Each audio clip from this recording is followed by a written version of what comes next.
क्या बात है। अल्लाह ने चिकटे खोलेगा मैं बड़ी दुखी हूँ। तू उसने जो खिलाया यार हाँ जवानी है तेरे उत्ते बहुत तू सोहनी काटे के नालों मैं किसी वो ना जेडे बाहर मारन वाले मूंह ना आ वो भावें ला मैं हीरे तो काटे जी हाँ जी हैं पापा वो कह रही है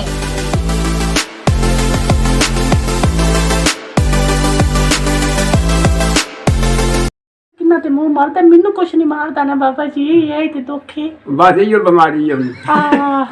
बीमारी जी दसी है ना हाँ जी उन्हें यही बीमारी है की करा दसो बाबा जी हुण मैं मैनू कहंदा देख जी इस वक्त तेन रब ने रंग लाया है हाँ जवानी है तेरे उत्ते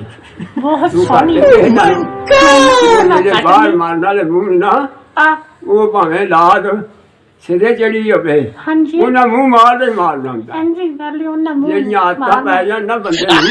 जी ਉਹ ਪੈ ਜਾਂਦੀਆਂ ਨੇ एंजी कर ले बाबा जी ਸਮਝ ਆਈਏ ਗੱਲ ਦੀ जी जी ਆਪਣੀ ਬੀਬੀ ਹੀਰੇ ਵਰਗੀ ਹੋਵੇ हाँ जी ਬਗਾਨੀ ਜਨਾਨੀ ਦਾ ਉਹਨਾਂ ਨੂੰ ਸਵਾਦ ਪੈ ਜਾਂਦਾ हाँ जी दस मैं हीरे तो काटे जी ਹਾਂਜੀ हैं पापा वो कह रही ने कि मैं हीरे तो घट हाँ। ਨਹੀਂ ਜੀ ਨਹੀਂ ਮੈਂ ਉਹ ਤੇ ਤੁਹਾਨੂੰ ਨਾ